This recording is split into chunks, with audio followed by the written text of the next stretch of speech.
Welcome back to Day 2 of NCERT Biology 365. Today, we are dissecting Section 8.3, an overview of cell. We are moving beyond the history of cell theory and stepping into the actual structure, scale, and compartment rules of cells. Grab your physical textbook and open to the first page of Section 8.3. Let's start with how NCERT differentiates plant and animal boundaries. NCERT uses two basic models to teach cell boundaries. First, the onion peel cell, as a typical plant cell, which possesses a distinct cell wall as its outer boundary, with the cell membrane situated just inside it. Second, the human cheek cell, as a typical animal cell, which lacks a cell wall entirely and has a simple outer membrane as its sole delimiting structure. Pay attention to the word delimiting. It means defining the outer limit. This is a simple but key distinction for basic classification questions. In both prokaryotic and eukaryotic cells, you will find a semi-fluid matrix called the cytoplasm. NCERT uses a highly specific phrase here. It is the main arena of cellular activities in both plant and animal cells. Why? Because various chemical reactions occur within this fluid to maintain the cell in a living state. If these chemical reactions stop, the cell dies. In CBT statement questions, watch out for any options that suggest cytoplasm is only active in plant cells or only in animal cells. It is the main arena for both. Let's look at cell compartments. Eukaryotes have membrane-bound organelles like the ER, Golgi, lysosomes, mitochondria, and vacuoles. Prokaryotes lack these.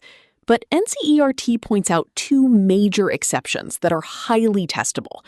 First, ribosomes. They are non-membrane-bound organelles found in both eukaryotes and prokaryotes. However, do not assume they are only in the cytoplasm. NCERT states they are also found inside two organelles, chloroplasts in plants and mitochondria, as well as on the rough ER.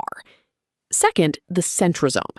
This is another non-membrane-bound organelle, but it is found only in animal cells, where it assists in cell division. Keep these two non-membrane-bound structures distinct. Now let's look at size. Mycoplasmas are the smallest living cells, measuring just 0.3 micrometers in length. The largest isolated single cell is the egg of an ostrich.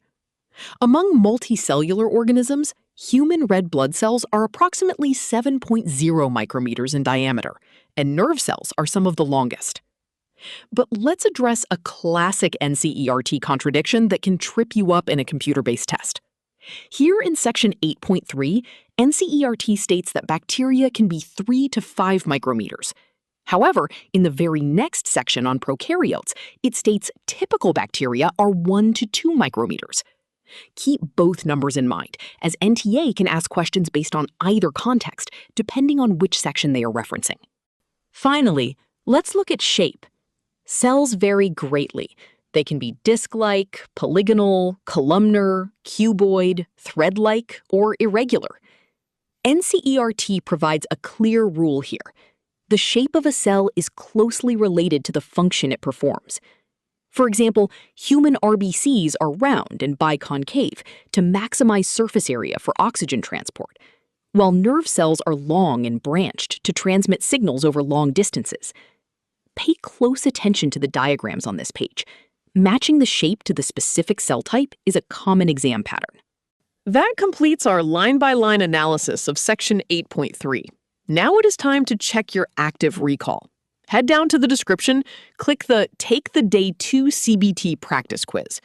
Tomorrow, on Day 3, we transition into Section 8.4 to cover prokaryotic cells.